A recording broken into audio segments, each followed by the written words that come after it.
오늘 함께 보신 하나님의 말씀 우리 마가복음 9장 14절에서 29절에 있는 말씀 봉독합니다. 마가복음 9장 14절에서 29절에 있는 말씀 봉독해 드립니다. 이에 그들이 제자들에게 와서 보니 큰 무리가 그들을 둘러싸고 서기관들이 그들과 더불어 변론하고 있더라. 온 무리가 곧 예수를 보고 매우 놀라며 달려와 문안하거늘 예수께서 물으시되 너희가 무엇을 그들과 변론하느냐? 무리 중에 하나가 대답하되 선생님, 말 못하게 귀신 들린 내 아들을 선생님께 데려왔나이다.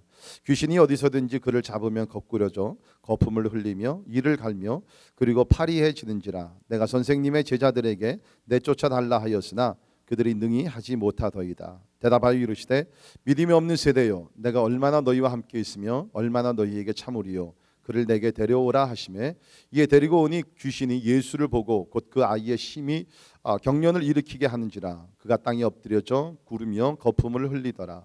예수께서 그 아버지에게 이르시되 언제부터 이렇게 되었느냐 하시니 이르되 어릴 때부터인다. 귀신이 그를 죽이려고 불과 물에 자주 던졌나이다. 그러나 무엇을 하실 수 있거든 우리를 불쌍히 여기사 도와 주옵소서. 예수께서 이르시되 할 수 있거든이 무슨 말이냐? 믿는 자에게는 능히 하지 못할 일이 없느니라 하시니 곧 그 아이의 아버지가 소리를 질러 이르되 내가 믿나이다. 나의 믿음 없는 것을 도와주소서 하더라. 예수께서 무리가 달려와 모이는 것을 보시고 그 더러운 귀신을 꾸짖어 이르시되 말 못하고 못 듣는 귀신아, 내가 내게 명하노니 그 아이에게서 나오고 다시 들어가지 말라 하시매 귀신이 소리 지르며 아이로 심히 경련을 일으키게 하고 나가니 그 아이가 죽은 것 같이 되어 많은 사람이 말하기를 죽었다 하나 예수께서 그 손을 잡아 일으키시니 이에 일어서니라. 집에 들어가심에 제자들이 조용히 묻자오되 우리는 어찌하여 능히 그 귀신을 쫓아내지 못하였나이까? 이르시되 기도 외에 다른 것으로는 이런 종류가 나갈 수 없느니라 하시니라. 아멘.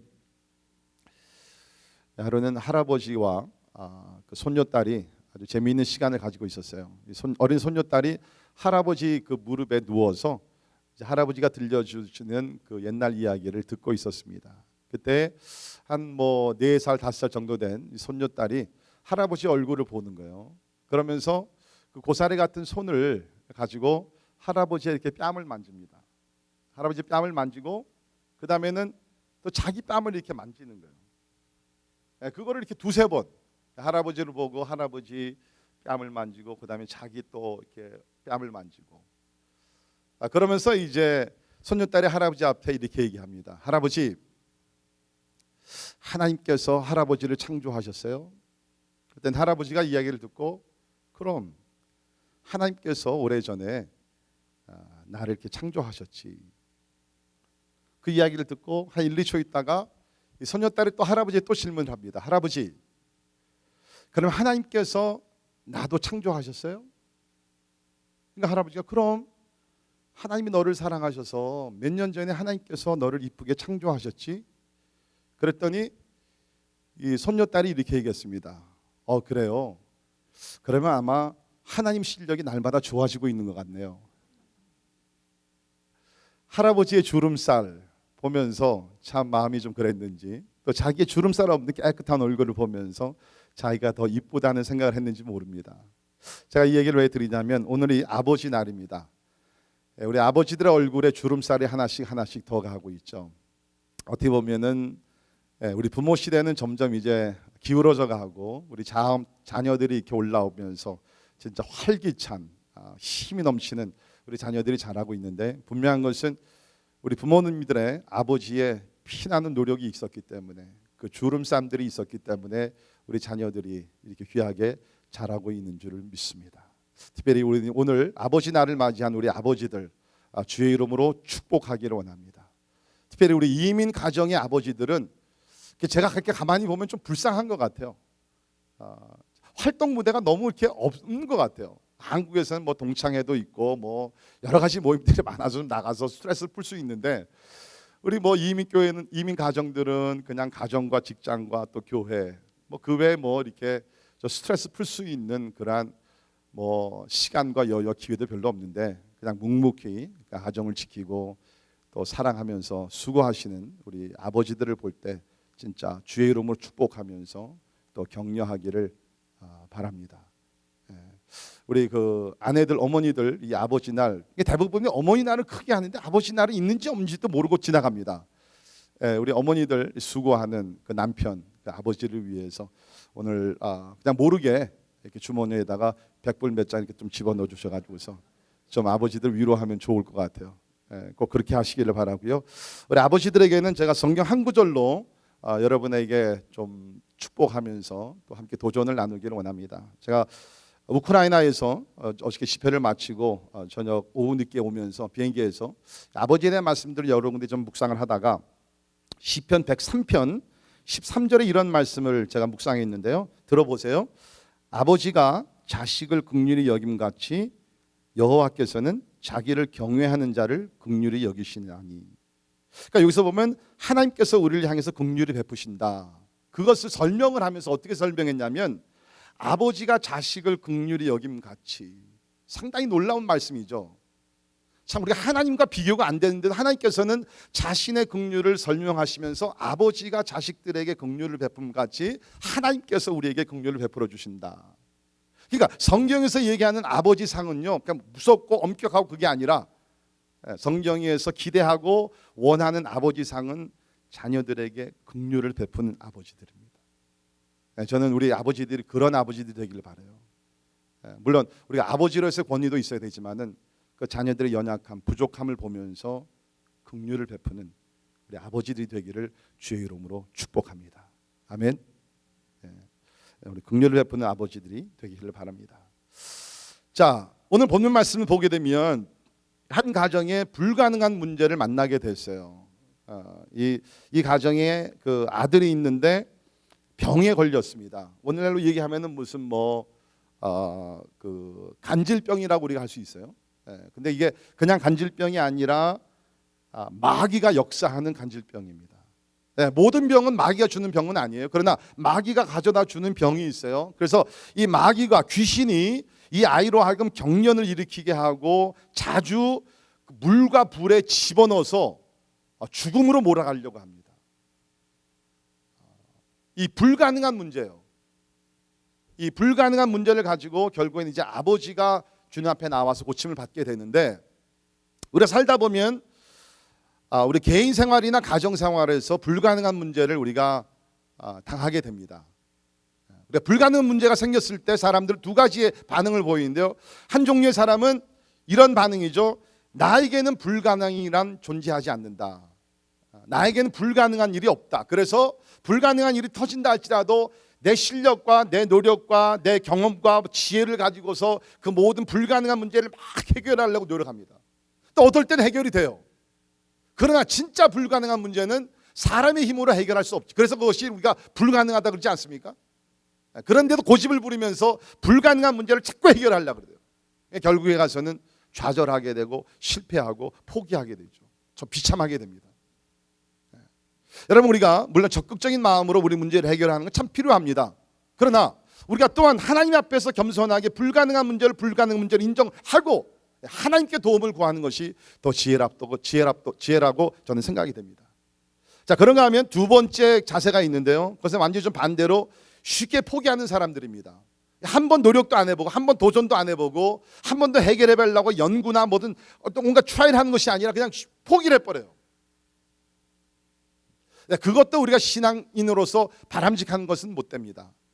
우리가 하나님이 주신 지혜와 능력과 또 우리가 지식 모든 것을 가지고 우리가 노력을 좀 해봐야 되는 거죠.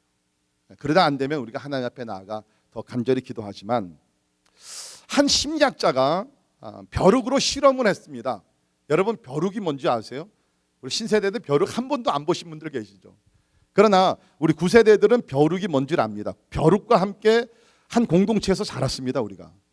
그래서 저는 선교지 가서 벼룩을 보더라도 놀라질 않아요. 옛날에 우리 친구였기 때문에 오래간만에 친구를 만나는구나. 그렇게 됐는데 이 심리학자가 벼룩을 가지고 테스트를 했어요. 뭐냐면 이 벼룩이 얼마나 높이 뜰 수 있는가. 여러분 혹시 벼룩이 얼마나 높이 뜰 수 있는지 아시는 분 계세요? 우리 박사님들 그 연구 안 하십니까?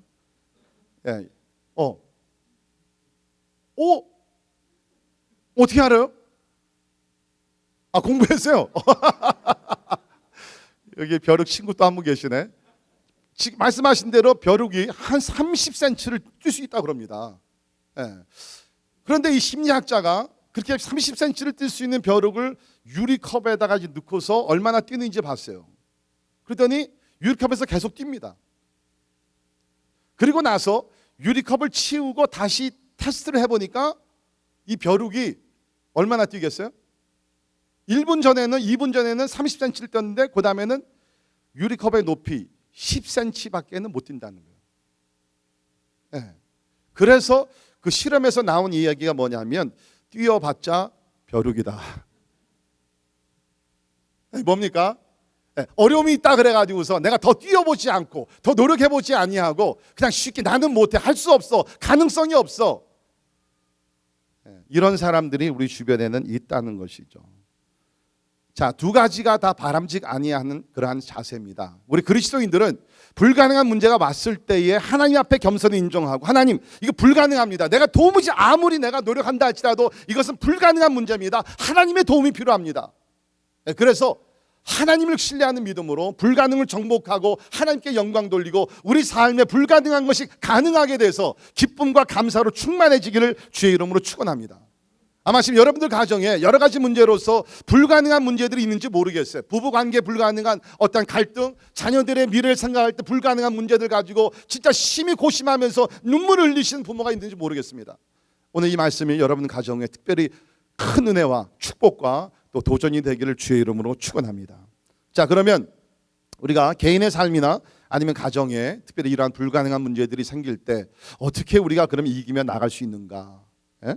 그 불가능한 것을 우리가 뛰어넘으려면 우리 몇 가지를 기억해야 합니다. 첫 번째, 예수님 앞에 그 불가능한 문제를 가지고 나아가야 합니다. 예수님 앞에 그 불가능한 문제를 가지고 나아가야 합니다. 자, 19절에 있는 말씀 보시면 대답하여 이르시되 믿음이 없는 세대요 내가 얼마나 너희와 함께 있으며 얼마나 너희에게 참으리요. 그 다음이 중요합니다. 그를 내게로 데려오라. 그를 내게로 데려오라. 강조해서 하신 말씀이에요. 자, 우리 오늘 말씀 처음부터 보게 되면 아버지가 아들이 귀신 들려 참 고통 중에 있어가지고서 이제 제자들에게 먼저 데리고 왔어요. 이때 예수님은 수제자들 베드로와 야고보와 요한을 데리고 산에 올라가서 우리가 소위 얘기하는 변화산의 사건을 지금 진행하고 계셨습니다. 그래서 이 아버지가 제자들에게 먼저 데리고 왔어요. 그런데 이 제자들이 기도를 했는데 역사가 일어나지 않았다는 것입니다. 그래서 주님께서 나중에 말씀하시면서 그 아이를 내게로 데리고 오라. Bring that boy to me. 내게로 데리고 오라는 거예요. 강조해서 주님께서 말씀을 하셨다는 것입니다. 여러분, 우리는 어떤 때는 나가서 전도하면서, 전도도 참 좋지만 우리가 좀 이렇게 전도를 합니다. 우리 한번 교회 갑시다. 교회 가면 다 이제 해결이 됩니다.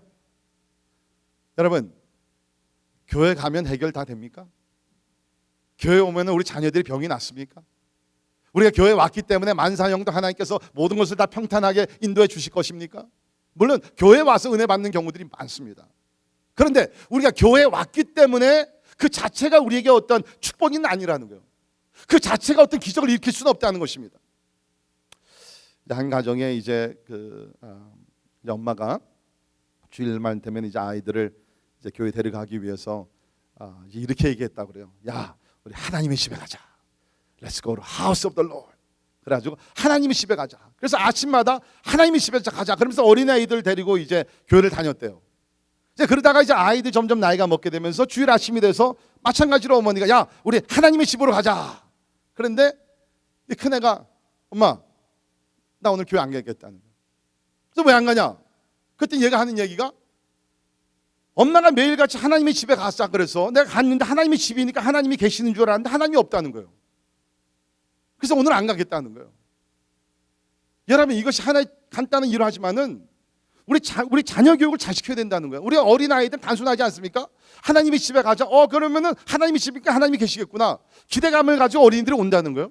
근데 와보니까 하나님은 안 계시고 목사만 있는 것이에요. 그러니까 목사가 하나님인가? 생각하다 보니까 그게 아니거든. 그러니까 하나님의 집에 하나님이 없는데 내가 왜 가? 아이들이 그런 결론을 내린다는 것입니다. 물론 여러분, 우리가 교회에 와야 됩니다. 우리 하나님의 집에 와서 함께 예배드리고, 그러나 우리가 교회에 오는 것으로만 우리가 만족할 수 없고 교회의 주인이 되시고 교회 머리가 되시는 우리를 불러주신 하나님께로, 예수님께로 우리는 나가야 된다는 것입니다. 그래서 특별히 여러분 전도하시는 분들 그냥 교회만 가자 그러지 마시고요, 분명히 얘기하세요. 우리가 예수님을 만나야 됩니다. 예수님 앞에 나갑시다. 예수를 소개하시지 교회를 소개하지 말기를 바랍니다. 그것이 우리에게 상당히 중요하다는 것이에요. 오늘 특별히 아버지 날을 맞이해서 특별히 우리 부모님들에게 제가 드리고 싶은 말씀 뭐냐면, 여러분, 자녀들을 교회에 데리고 왔기 때문에 나의 책임이 다 끝났다고 생각하시면 큰 오산입니다. 저도 청소년 사역을 10년 동안 이렇게 해봤지만, 여러분, 교회를 10년 다녔다 그래가지고서 아이들이 다 변화되는 거 절대로 아닙니다. 물론 교회에서 교육자들과 교사들이 열심히 노력을 다해요. 그러나 교회에 왔기 때문에 만약에 아이들이 변화가 된다 그래요, 얼마나 좋겠어요. 그렇지 않다는 것입니다. 교회에 와서 주님을 만나야 된다는 것입니다. 특별히 이제 내일부터 VBS가 시작이 되고 그 다음 주에는 유th 리트리트가 있습니다. 여러분, 부모님들 부탁드립니다. 예수 만나기 위해서 여러분 기도하십시오. 좀 이럴 때는 여러분 부모들이요, 애들만 좀 보내고 야 이제 우리 애들 없으니까 우리끼리 뭐 가서 영화 보자, 그게 아니라 저 새벽 기도에 나와서 부르짖고, 하나님 우리 자녀 꼭 이번에 예수 만나게 하여 주옵소서. 우리 어린 자녀들, 여러분 사실이요, 벌써 중고등학교 올라가기면 애들이 머리가 굳어져 가지고요 참기 어렵습니다. 어린 나이일수록 예수 믿기가 쉽고요, 어린 나이에 예수를 만나게 되면 온전한 신앙생활을 더 잘하게 될 줄을 믿습니다. 그래서 우리 주일학교 학생 부모님들 이번 한 주간 동안 간절히 기도하세요. 구원받게 기도하시고요, 구원의 확신이 없는 자녀들 위해서 기도하세요. 여러분, 구원의 확신의 문제는요, 저는 그렇게 부탁드리고 싶어요. 다른 것은 모르지만 구원의 확신만큼은 부모가 책임을 져야 됩니다. 여러분 자녀들 구원 받는지 알았어요?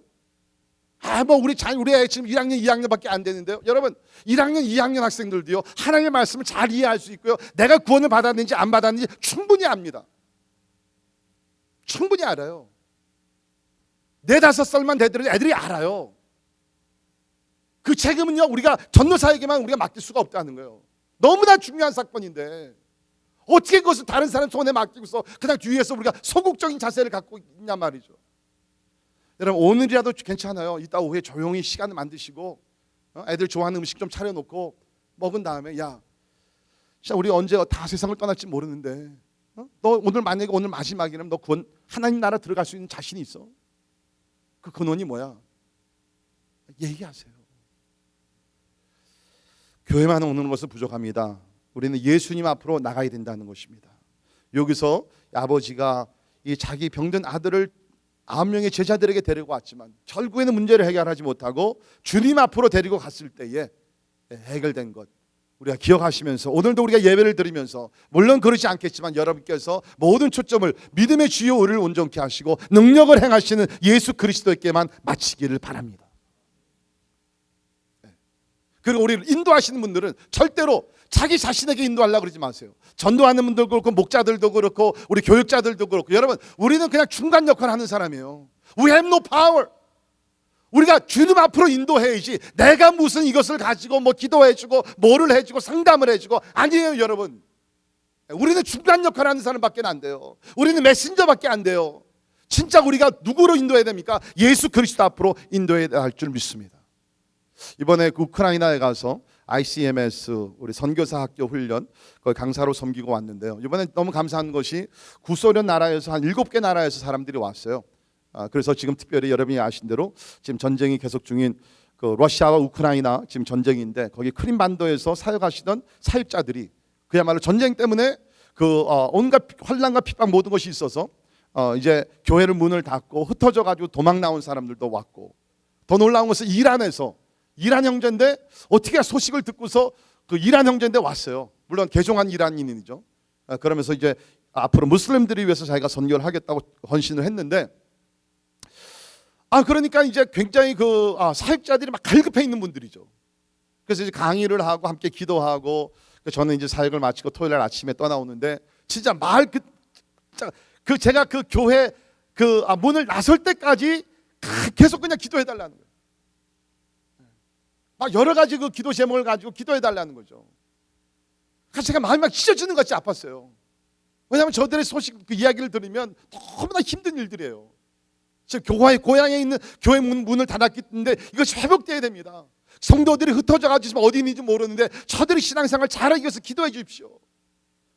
근데 저들이 기도를 부탁할 때는 은근히 이제 무슨 좀 그런 개념이 있냐면, 특별히 거기는 이제 그 그 우크라이나 정교도 있고요, 그리스 정교도 있고, 그 다음에 그 러시아 정교도 있습니다. 올토닥스.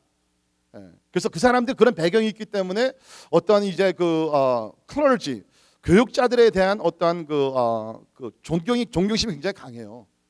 그래서 그 기도 부탁할 때 꼭 우리가 기도하면 뭐가 크게 역사를 이룰 것 같이. 그래서 제가 그랬어요. 아니, 저는 능력이 없습니다. 그러나 우리 함께 기도합시다. 우리 함께 예수님 앞으로 나갑시다. 예수님이 도와주셔야 됩니다. 바로 그거예요, 여러분. 우리가 하나님 될 수 없어요. 우리는 못해요. 우리 항상 우리 가정의 문제, 또 주변의 이웃들의 아픔과 이런 문제들을 가지고 우리 주님 앞에 갖고 나가서 주님께서 해결하신 은혜가 임하기를 주의 이름으로 축원합니다. 자, 두 번째 중요한 것은 우리가 예수님 앞에 나갈 뿐만 아니라 예수님을 전적으로 또한 지속적으로 신뢰해야 합니다. 나가는 것으로 부족하고요, 전적으로 지속적으로 예수님을 신뢰한다는 것입니다. 여러분, 믿음의 다른 말은 신뢰입니다. Trust. 그렇죠? 완전히 내가 신뢰하면서 그분 앞에 나가는 것입니다. 제자들이 그 병을 고치려고 했을 때 실패하고 나서 28절을 보시면, 집에 들어가심에 제자들이 조용히 묻자오되 우리는 어찌하여 능히 그 귀신을 쫓아내지 못하였나이까. 그러니까 이제 자기가 창피했거든요. 뭐 성경이 자세히 기록되지 않지만 뭐 낫사렛 예수 이름으로 막 기도했는데 아무 역사가 일어나지 않았죠. 근데 예수님 딱 오셔가지고 딱 한 번에 하니까 이제 마귀가 나가고 이제 고침을 받은 겁니다. 그러니까 사람들이 떠나고 나서 이제 조용히 이제 아무도 없을 때 제자들이 물어보고, 예수님 왜 우리가 했을 때는 아무 역사가 일어나지 않고 당신이 했을 때는 이렇게 한 번에 병을 고쳤습니까? 예수님께서 여기 보시면은 특별히 19절에 먼저 보시면 믿음 없는 세대여, 믿음 없는 것을 책망하셨어요. 믿음 없는 세대요. 그러니까 왜 못 고쳤냐면 저들에게 믿음이 없었다는 거예요. 뭐 병이 너무 이제는 심각해져서 너무 오래됐기 때문에 크로니컬한 디지즈 때문에 못 고치고 그런 것이 아니라, 병의 문제도 아니고 다른 문제가 아니라 너희가 믿음이 없기 때문에, 믿음 없는 세대에 살고 있기 때문에 역사가 일어나지 않았다는 것이죠. 그런데 많은 경우에 문제가 일어나게 되면 뭐 이제 너무 오래되었다, 무슨 뭐 의사를 뭐 문제 삼고 환경을 문제 삼고 부모를 뭐 탓하고 여러 가지 우리가 100가지의 그 원인을 다 이야기하죠. 그러면서 항상 자기는 빠져죠. 자기는 원인이 아니라고 얘기하죠. 그러나 주님께서 딱 한 가지의 원인을 밝히셨는데 그것이 뭐냐? 믿음이 없다는 거예요. 믿음이 없다. 자, 그런데 우리 이 부분에서 조금 우리 자세히 좀 들어갈 필요가 있는데, 그러면 여기에 특별히 나오는 9명의 제자들이 믿음이 전혀 없었느냐? 그건 아닙니다. 같은 사건을 우리가 마태복음 17장에 보게 되면 이렇게 기록을 하고 있습니다. 마태복음 17장 19절에서 이때에 제자들이 조용히 예수께 나와 이르되 우리는 어찌하여 쫓아내지 못하였나이까. 이르시되, 잘 보세요, 너희 믿음이 작은 까닭이라. Because you have so little faith. 믿음이 완전히 없었던 것이 아니라, 그러니까 여기서는 지금 주님께서 그 세대, 거기 나오는 서기관들과 모든 사람들 다 통틀어서 이 세대가 믿음이 없다고 얘기하고, 지금 마태복음에서 특별히 제자들에게 초점을 맞춰가지고서 대화한 것을 여기서 기록을 했는데, 너희 믿음이 작은 까닭이니라. 믿음이 있었어요. 근데 믿음이 작아졌어요. 여러분, 특별히 우리가 마가복음을 공부해 보게 되면 제자 훈련에 초점을 맞추면서 이 과정을 기록을 했는데, 우리 마가복음 3장을 보게 되면 예수님께서 제자를 삼으시면서 저들에게 능력을 주십니다. 마가복음 3장 13절에 또 산에 오르사 자기가 원하는 자들을 부르시니 나온지라 이에 12를 세우셨으니 이는 자기와 함께 있게 하시고 또 보내사, 보세요, 전도도 하며 귀신을 내쫓는 권능도 가지게 하려 하심이라. 처음부터 예수님께서 그 계획을 가지고 12 제자를 부르시고 훈련을 시작하십니다. 그래서 우리가 마가복음 6장으로 넘어가면 7절에 12 제자를 부르사 둘씩 보내시며 더러운 귀신을 제어하는 권능을 주시고, 그러니까 주님께서 마을로 보내시기 전에 귀신을 쫓아낼 수 있는 능력을 주셨어요. 그러니까 어떻게 됐느냐?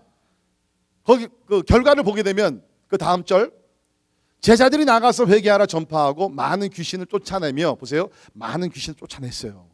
많은 병자에게 기름을 발라 뭐 했더라? 고치더라. 믿으십니까? 네. 그러니까 주님께서 제자 훈련을 하시면서 계획이 있으셨고요, 저들에게 권능을 주셔서 파송을 했습니다. 저들은 나가서 예수의 권능을 가지고 귀신을 쫓아내고 병든 자들을 고쳤어요. 그러한, 쉽게 얘기하면 화려한 기록이 있습니다. 증거가 있었다는 거예요. 그런데 이번에는 일어나질 않은 거예요. 뭐 지금 제 그냥 해석인데요. 아마 이랬는지 모릅니다. 9명의 제자가 이제 남았잖아요. 근데 아버지가 아들을 데리고 옵니다. 그때에 아마 이제 9명의 제자들이 이런 생각할지 모르죠. 야, 이제 기회가 왔다. 이제까지는 우리가 예수님의 그늘에 가리고 특별히 또 베드로와 야고보 요한 그 수제자의 그늘에 가려서 우리의 능력을 한번 발휘해 볼 수 있는 기회가 없었는데, 야, 이제 기회가 왔다. 이제 그러면서 아마 저마다 자기 팔을 걷고서 이제 뭐 빌립은 내가 기도할게 그러면서 막 나왔는지 모르죠. 그러면서 막 기도를 했는데 역사가 일어나지 않는 거예요. 왜 그래요? 여러분, 우리가 분명히 알아야 될 것은 이 믿음이라는 것은 고정된 명사가 아니라는 것입니다. 믿음은요, 내가 한번 믿음이 있고 큰 믿음이 있어요. 그러면 내가 이 큰 믿음이 평생 동안 큰 믿음으로 가는 게 아니라는 거예요. 내가 1년 전에 10년 전에 예수 믿었을 때 큰 믿음을 가졌다 할지라도 이 믿음을 내가 건강하게 충만하게 유지하지 않으면요, 이 믿음은 커지기도 하고 작아지기도 하고 충만해지기도 하고 메마르기도 한다는 것이에요. 이게 믿음이라는 것은 생명력이 있다는 것입니다. 여러분, 사랑도 그렇지 않습니까? 내가 과거에 뜨거운 사랑을 가지고 아내를 사랑하고 뭐 누구를 사랑했다 그래가지고서 지금도 그러면 똑같은 아니잖아요. 계속 관심을 가지고 대화를 하고 잘해주고 선물 사주고 막 편지 쓰고 막 이러는 가운데 그 사랑을 뭐 해야 돼요? 자꾸 유지하고 불태우고 막 해야 되는 것이에요. 제가 이렇게 보면서 지금 보니까 제가 이 얘기 딱 하니까 어떤 부부들은 두 분이 이제 얼굴에 막 그 기쁨이 너무 많고요. 그런 분들은 아마 괜찮게 하는 부부들인 것 같아요. 이제 얼굴이 심각한 부분들은 잘 들어. 믿음도 마찬가지예요. 내가 과거에 믿음이 있다 그래가지고서 오늘도 같은 믿음의 효력이 나타나느냐? 그러질 않다는 거예요. 왕년에 우리 보통 얘기하죠. 왕년에 내가 아무리 산을 옮기는 강한 믿음이 있었다 할지라도 지금 내가 하나님과 날마다 교제하면서 말씀을 묵상하고 기도하면서 성령의 충만을 받지 아니하면요, 왕년에 내가 아무리 산을 옮기는 믿음이 있다 할지라도 내 지금 믿음의 상태가 건강하지 않으면 우리는 아무것도 할 수가 없어요. 그러니까 여기 나오는 제자들이 뭡니까? 그전에는 믿음이 있어서 기적을 행했는데 지금은 그 역사가 일어나고 있지 않다는 거예요. 왜? 믿음이 작아졌기 때문에. 믿음이 작아졌기 때문에. 뭐 우리 여기 제자들에게만 믿음이 문제가 있었던 것은 아닙니다. 이 아버지도 보게 되면 이 예수께로 제자에게 나오긴 나왔지만 저에게는 믿음이 부족했던 것 같아요. 22절 보세요. 이제 예수님께서 수제자와 함께 산에서 내려오셔서 상황을 정황을 다 들으시고 이제 주님께서 아이를 데리고 오라. 이제 그랬을 때에 2절에 보시면 아버지가 이렇게 얘기합니다. 귀신이 그를 죽이려고 불과 물에 자주 던졌나이다. 그러나 무엇을 하실 수 있거든 우리를 불쌍히 여기사 도와주옵소서. 데리고 온 것까지는 좋았어요.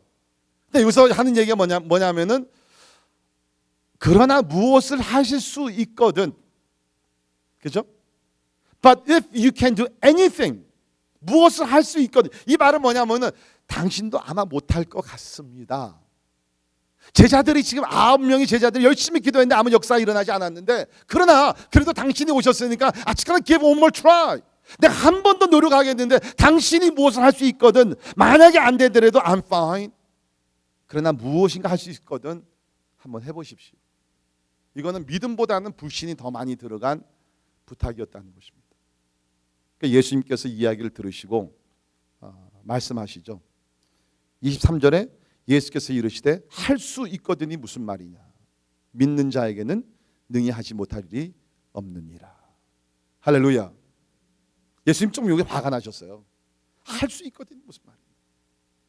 이거는 이런 거와 마찬가지입니다. 여러분 자녀들이 여러분에게 와가지고서 아빠 내가 이거 수학 문제를 못 푸는데 아빠 할 수 있으면 한번 좀 풀어줄래? 우리 김철 집사님 두 아들이 있습니다. 여찬이가 와가지고서 아빠 내가 이제 화학 문제가 있는데 아빠 할 수 있으면 이거 좀 풀어줘. 그럼 우리 김철 집사님이 화학 박사님인데 아버지한테 할 수 있고 그러면 어떻게 하겠어요? 그냥 즉 그런 데는 마찬가지예요. 그러니까 이 아버지에게도 믿음의 문제가 있었다는 것입니다. 그러니까 여러분 우리가 알아야 될 것은 뭐냐면은 참 우리가 믿음이 있노라고 하지만 진짜 내가 믿음이 있느냐. 신앙생활에서 가장 위험한 것 중에 하나가 뭐냐면 프리텐스입니다. 그러는 척하는 거예요. 내가 하나님을 지금 경험한 적이 없어요. 안타깝게도 내가 모태신앙을 가지고 오늘까지 자라왔지만 You never had personal encounter with God.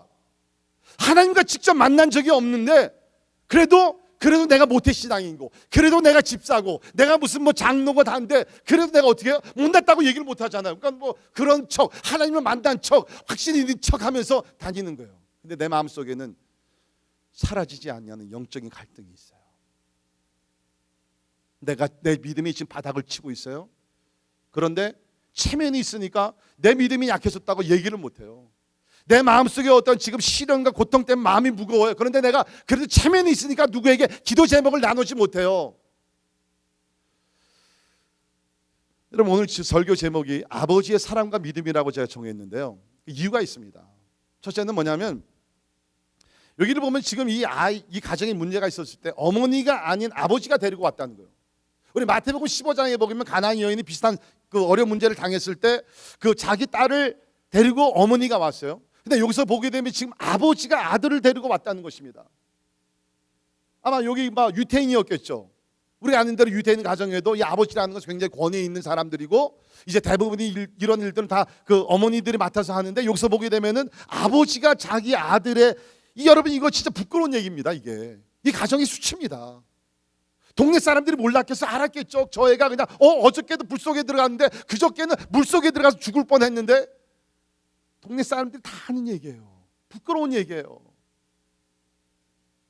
대부분이 희한하게 가정에서 부끄러운 일들이 터지면요 누가 팔 벗고 나서요? 엄마들이 나섭니다. 근데 여기는 엄마가 아니라 아버지가 나섭니다. 그래서 제가 오늘 설교 제목을 아버지의 사랑이라 그랬고요. 그 다음엔 아버지의 믿음. 자 보세요. 예수께서 이렇게 말씀하시자 24절에 곧 그 아이의 아버지가 소리를 질러 이르되 내가 믿나이다 나의 믿음 없는 것을 도와주소서. 여러분 얼마나 솔직한 아버지예요. 얼마나 겸손한 아버지입니까? 맞습니다 주님. 나는 믿음이 적습니다. 아니 믿음이 없습니다. 그러나 내가 믿기를 원합니다. 주님 내가 믿음을 가질 수 있도록 도와달라는 것이에요. 여러분 특별히 우리 저도 아버지지만 우리 권위주의가 뭐라고 어깨에다 힘주는 것이 뭐 이렇게 대단하다고 우리의 연약함을 약점을 인정하지 못하고 하나님 앞에서 내가 겸손하게 내가 엎드리지 못하는 것 아버지들이 부탁드립니다. 혹시 여러분의 믿음이 여기 나오는 아버지와 같이 진짜 자녀를 사랑하는 마음도 믿음도 있지만 그러나 내가 진짜 그 믿음이 지금 연약한 상태에 있다 그러면 저는 이렇게 말씀드릴게요. For the sake of your family, for the well-being of your family, for the power and happiness of your family.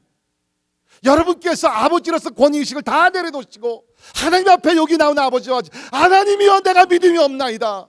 그러나 내가 믿기를 원합니다. 나를 도와주옵소서. 하나님 앞에 겸손히 믿음을 달라고 구하는 우리 아버지들이 되기를 바랍니다.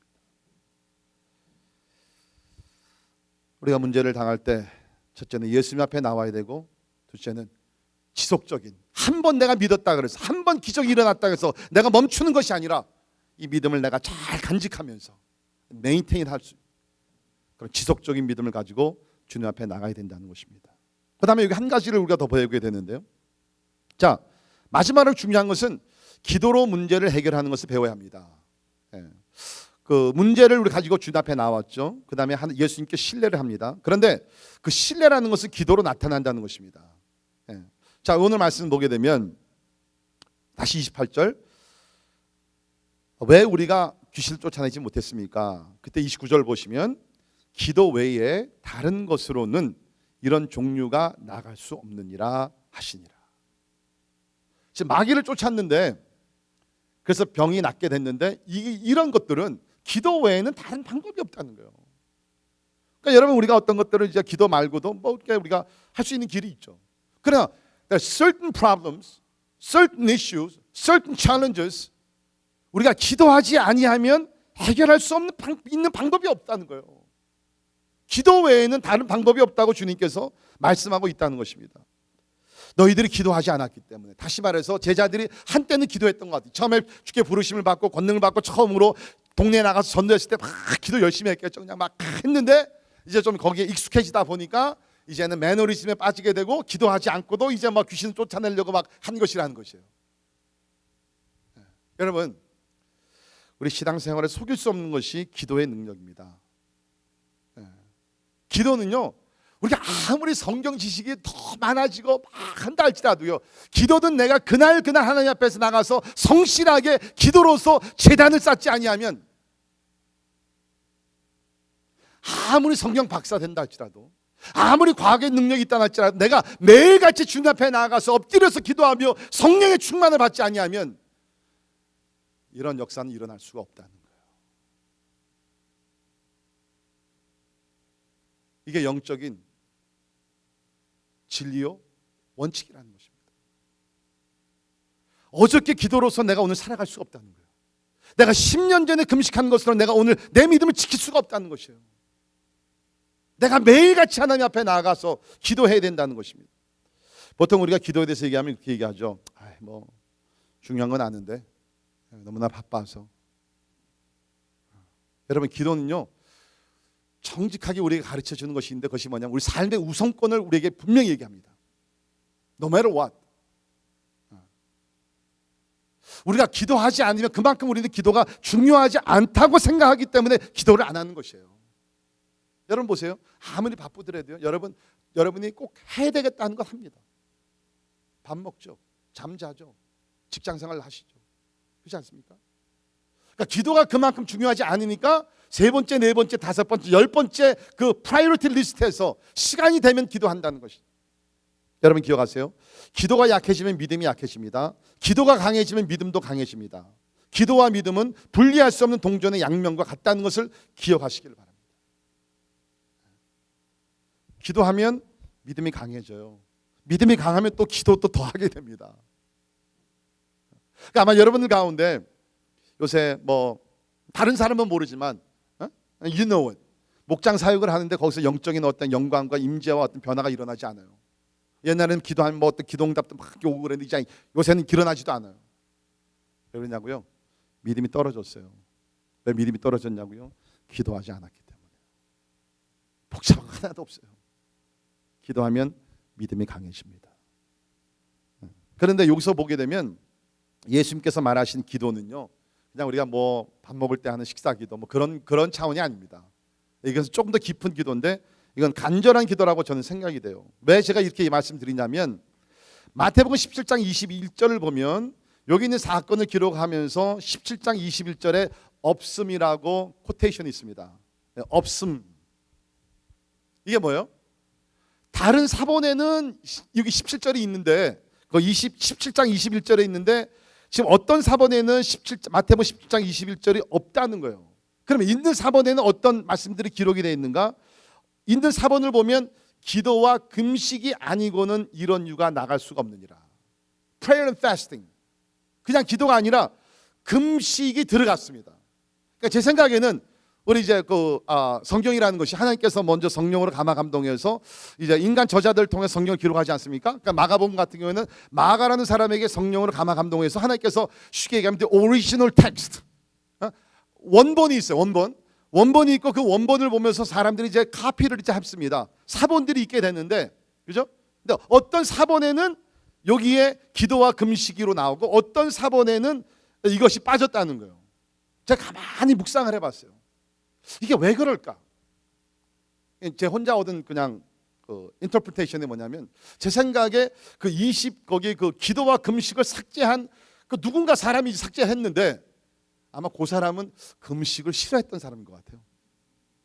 그냥 제 해석입니다. 왜? 금식이 힘들잖아요. 생명을 걸고 해야 되는 거죠. 사실 여러분 우리가 뭐 그 음식을 먹으면서 우리가 또 뭐 즐거움을 많이 느낍니다. 그렇죠? 근데 그것을 내가 중단하고 그것이 뭐 하루가 되건 이틀이 되건 3일이 되건 뭐 40일 하루씩 하건 뭐 whatever, 내가 그것을 어떻게 보면 인간의 본능으로서 가장 어떠한 즐거움과 쾌락과 뭐 이것을 느낄 수 있는 것을 내가 절제하고서 내 금식하면서 하나님 앞에 기도한다는 것은 그만큼 심각한 것을 보여드리는 거예요. 물론 뭐 우리가 항상 금식할 수는 없겠죠. 그러나 제가 여러분한테 부탁을 드립니다. 여러분의 삶의 가정에 진짜 크고 작은 문제들, 특별히 불가능한 문제를 가졌을 땐 여러분 결단하면서 금식에 들어가시기를 바랍니다. 금식은요, 가장 빠른 기도 응답이 오는 것이 금식이에요.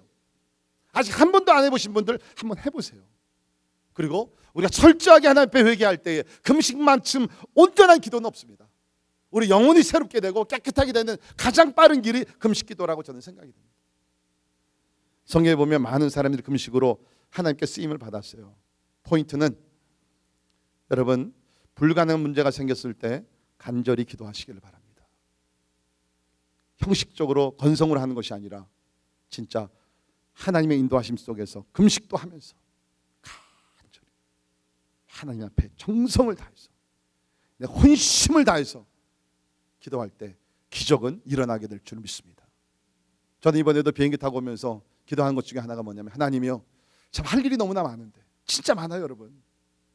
제가 4월달 5월달에 베트남 중국 다니고 오면서 참 여러 가지 우리가 그 많은 추수밭을 보게 되고, 이번에 사실 동유럽은 제가 처음입니다. 근데 제가 가서 보니까 지금 동유럽이요, 진짜 그 골든 오퍼튜니티, 지금 전쟁과 가난과 이런 분쟁과 이런 것들을 통해 사람들이 굉장히 고갈된 상태에 있더라고요.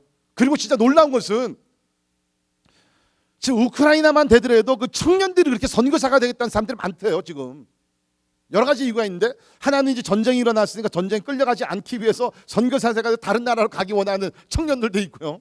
그다음에 살기가 너무, 경제가 너무 진짜 떨어졌어요. 너무 힘들어요. 뭐 그런 것도 있지만 그 가운데서 깨닫는 것이 뭐냐? 야, 맞다. 우리 삶의 진짜 유일한 소망은 하나님과 하나님 나라밖에 없다는 것이에요. 그래서 이번에 7월 초에 우크라이나에서 전무후무한 큰 집회가 있는데 5천 명의 청년들이 모여가지고서 선교 대회를 한다 그럽니다. 여러분, 지금 한국에도요, 코리아 미션 뭐 이런 것 지금 모이지도 않아요. 근데 지금 우크라이나에서 청년들이 지금 막 일어나고 있다는 거예요. 제가 이번에 가서도 50명 그 선교 헌신한 사람들 보면서 참 마음속에 뭐가 있냐, 주여 우리 교회를 축복하셔서 진짜 저들을 다 선교사를 보내려면은 저들 가겠다 그러거든요. 지금 후원교회가 없어서 못 가는 거예요. 제 마음 같아서는 그냥 우리 있는 거 다 그냥 들여가지고서 그 사람들을 선교사로 파송을 해가지고서 동유럽을 복음화시키고, 동유럽을 통해 가지고 이스라엘 가서 복음화를 시키고, 모슬림 나라들을 복음화시키고,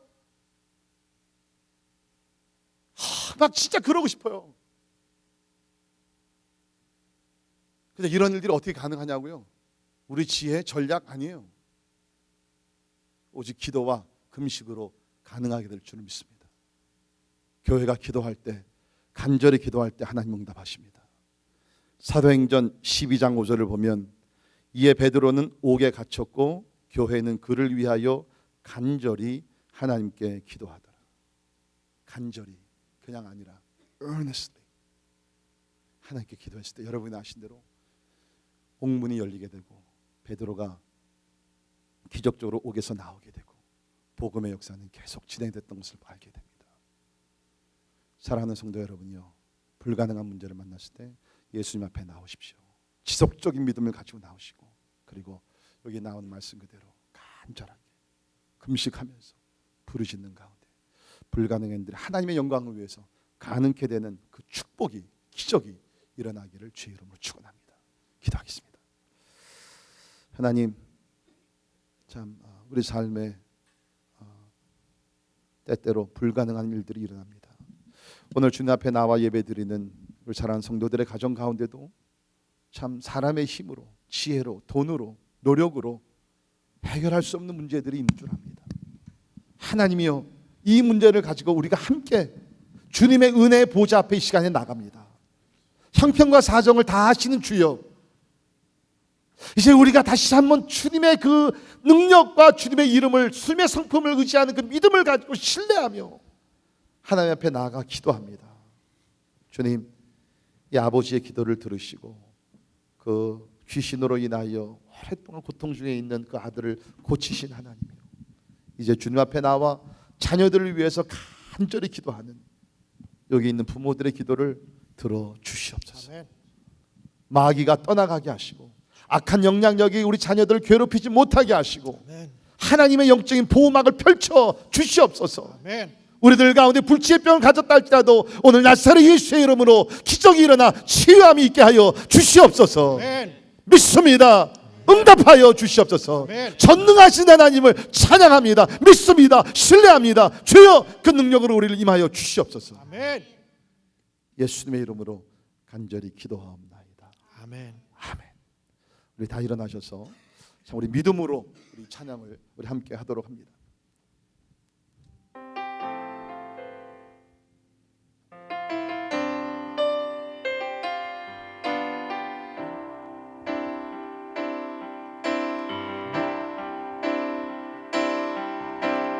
능력의 이름 예수, 권능의 이름 예수, 모든 만력을 파하는 예수, 생명 되신 예수, 치유의 이름 예수, 용서의 이름 예수, 자유 주시는 그 이름 예수, 생명 되신 예수, 거룩한 이름 예수, 빛을 주는 예수,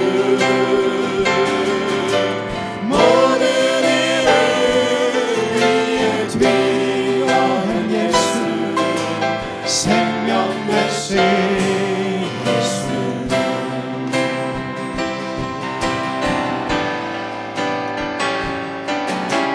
능력의 이름 예수, 권능의 이름 예수,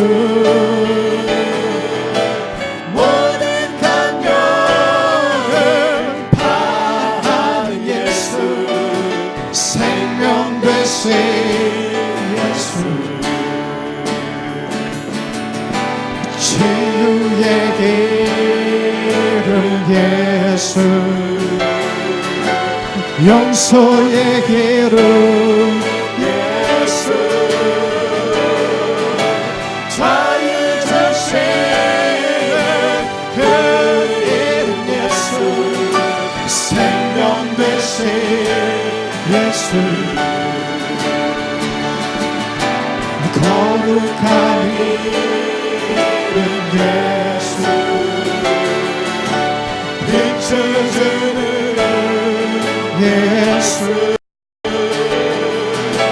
모든 이름 위에 뛰어난 예수, 생명 되신 예수.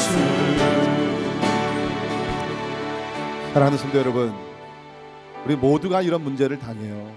우리 아까 기도했지만 제 사랑하는 동력자 우리 홍은기 목사님 사모님, 진짜 뭐 간단한 수술이었다고 그래요. 처음에 장에 문제가 생겨서 수술을 시작했는데 그 다음에 인펙션과 여러 가지 컴플리케이션으로 지금 코마 상태에 있어요. 이번에 거기 그 우크라이나에 우리 선교사 훈련에 오신 분 부부가 있는데 그 크림 반도 지금 전쟁이 일어나는 지역이죠. 거기서 목회를 하다가 지금 쫓겨나오신 부부인데 나이가 이제 한 40대 중반. 기도해달라고 하더라고요. 그래서 무슨 기도 제목이 있습니까? 그랬더니 첫째는 교회를 위해서 기도해주고 성도들이 다 뿔뿔이 흩어졌는데 어디에 있든지 믿음 생활 잘하게 하기 위해서 기도해달라고 그러고 자기 부부를 위해서 기도해달라고. 무슨 문제입니까? 그랬더니 결혼한 지가 20년이 됐는데 아이가 안 생긴다는 거예요. 무슨 뭐 신체적인 특별한 문제가 있는 게 아니라 그냥 아이가 안 생긴 거예요. 그래서 제가 이제 강의 설교 때 좀 그런 간증을 좀 나눴는데 우리 교회 이상하게 우리 교회 오면 이렇게 자꾸 아이들이 잘 낳더라. 넷 있는 가정이 5도 낳고 그래서 하여튼 뭐 이렇게 얘기했더니 이제 기도를 해달라. 그래서 제가 나이를 물어봤더니 40대 중반이에요. 사실 뭐 스툴레이 어떤 면에서 내가 그랬어요. 사라가 몇 살이었습니까? 몇 살이죠? 90세 아니었어요. 당신 반밖에 안 돼. 일어나게 될 줄 믿습니다. 그러니까 여러분, 우리는 너무나 똑똑해서요, 문제를 딱 보면 이건 하나님이 할 수 있고 못 할 수 있고 우리가 판단해버려요. 오늘 하나님 문제 말은 그 문제 원인 무슨 뭐 얼마큼 오래됐고 심각하고 it doesn't matter. 죽은 자도 살리신 예수님이신데 믿으십니까? 여러분, 아무리 오래된 문제, 의사가 이거는 불가능합니다로 이미 뭐 선언한 그런 문제가 있지 할지라도 주님 뭐요? 믿음만 있으면 된다는 거예요. 기도만 하면 된다는 거예요. 우리 다시 한번 이 찬양할 때 여러분 진짜 하나님 내가 믿습니다.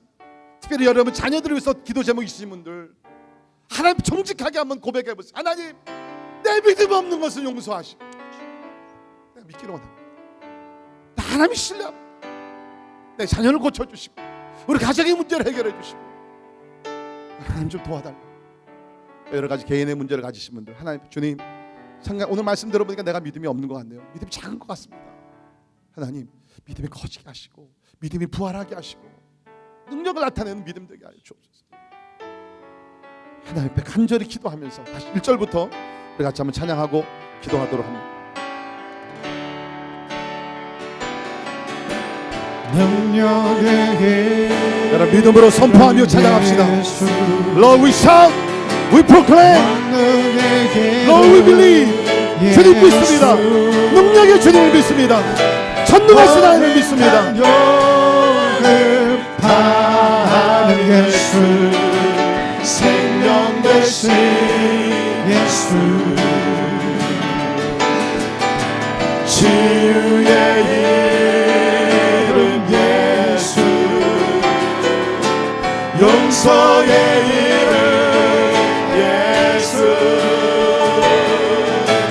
자유 주시는 그 이름 예수, 생명 되신 다시 한번 치유의 이름 예수, 치유의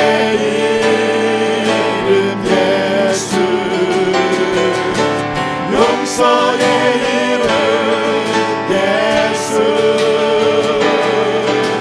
자유 주시는 그 이름 예수, 생명 되신 예수, 거룩한 주님의 이름, 거룩한 이름 예수, Lord, 주님 같은 이름이 없습니다. 예수님 같은 이름이 없습니다. 예수, 모든 이름 위에 뛰어난 예수, 생명 되신 예수, 다시 한번 거룩한 이름 예수.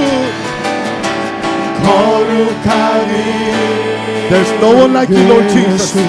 There's no one like you, Lord God. 주님 같은 분이 없습니다. 유일하신 주님이여, 능력으로 사랑으로 이제 우리 가운데 임하여 주옵소서. 위에 뛰어난 예수, 생명 되신 다시 한번 우리 거룩한 이름 예수. 거룩한 이름 예수, 빛을 주는 예수, 모든 이름 위에 뛰어 모든 이름 위에, 모든 이름 위에 뛰어 모든 이름 위에 뛰어난 모든 이름 위에 뛰어난 예수, 생명 되신 예수.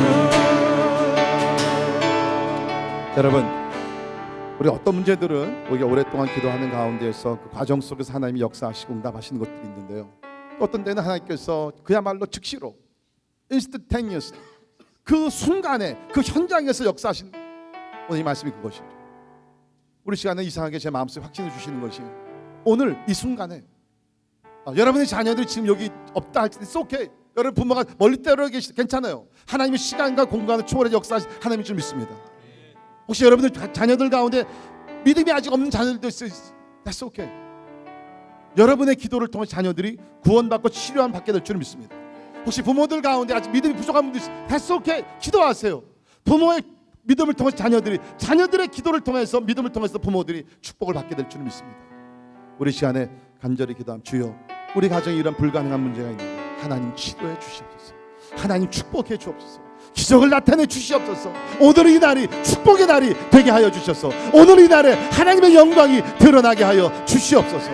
우리 통성으로 특별히 가정을 위해서 부모와 자녀, 자식, 형제, 자매들, 우리 주변에 어려움을 당한 이웃들을 위해서 간절한 마음으로 기도합니다. 기도하죠. 하나님 아버지 주 앞에 나갑니다. 주님 아버지 위하시고 하나님의 도와주시기를 간절히 기도합니다.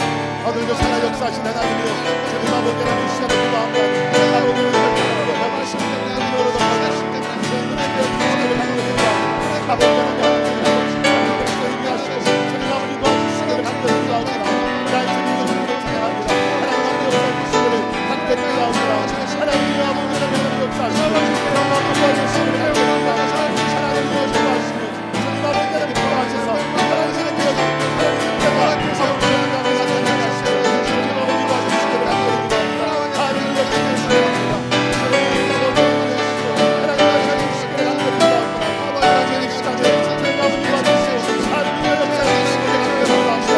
임하여 주시옵소서. 능력으로 임하여 주시옵소서. 사랑으로 임하여 주시옵소서. 기적으로 임하여 주시옵소서.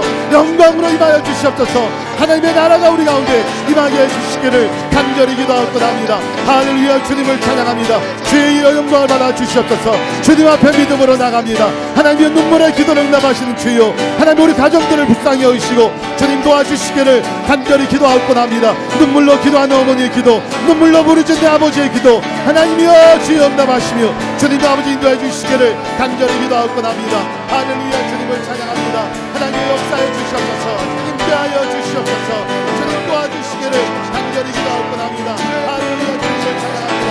주님 역사해 주시고 주님 아버지 인도해 주시기를 간절히 기도하고 하나님 도와주시옵소서. 할렐루야. 주님을 찬양합니다. 능력의 이름 예수, 능력의 이름 예수, 권능의 이름 예수, 모든 환경을 다하는 예수, 생명 되신 예수, 우리를 치유하시는 예수님을 찬양합니다. 능력의 이름 예수, 용서의 이름 예수, 용서의 이름 예수,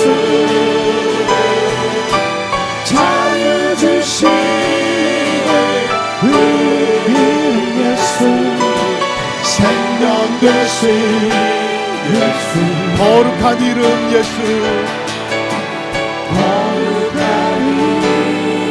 이름 예수, 빛을 주는 예수,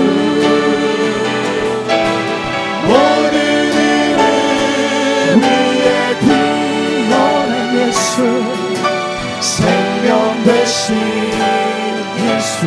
우리 목소리만 아카펠라로 거룩한 이름 예수,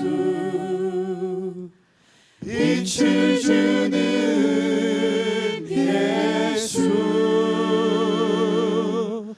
모든 이름 위에 뛰어난 예수, 생명 되신 예수.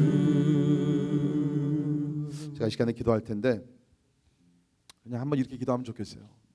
거기 자리가 좀 허락이 되신 분들은 우리 좀 무릎을 꿇었으면 좋겠습니다. 못 꿇는 분들은 애써 마음으로 무릎을 꿇으세요. 그러나 하나님 우리 가정에 하나님의 임재가 임하기를 원합니다. 하나님의 도움이, 하나님의 치료가 임하기를.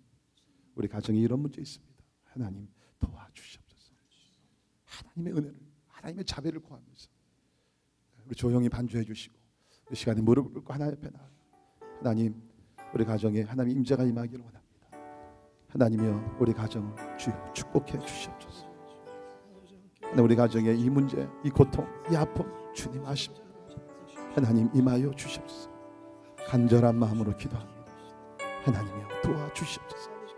우리 1~2분가량만 조용히 하나님의 축복을 다시 기도, 가정들을 위해서 우리 기도합시다.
사랑과 능력이 많으신 주님, 이 시간에 겸손히 하나님 앞에 다 나아갑니다.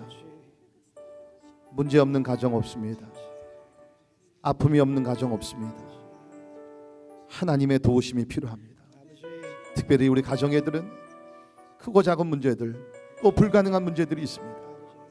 하나님의 의욕이 나오는 아버지와 같이 자녀를 사랑하는 마음으로 오늘 주님 앞에 나아갑니다.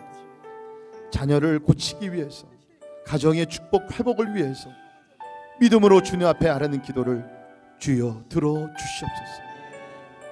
하나님의 불치의 병을 가지고 기도하는 우리 가정들, 하나님의 능력으로 오늘 기적이 일어나게 하여 주시옵소서. 사방으로 우겨 싸움을 당하여 절박한 가운데 있는 종들이 있으면 하나님이여 찾아와 주시사 생명의 길을, 구원의 길을 열어 주시옵소서. 오랫동안 기도한 제목들을 오늘 응답되게 도와주시고 하나님의 긍휼하심이 우리 가정들 가운데 임하게 하여 주시옵소서.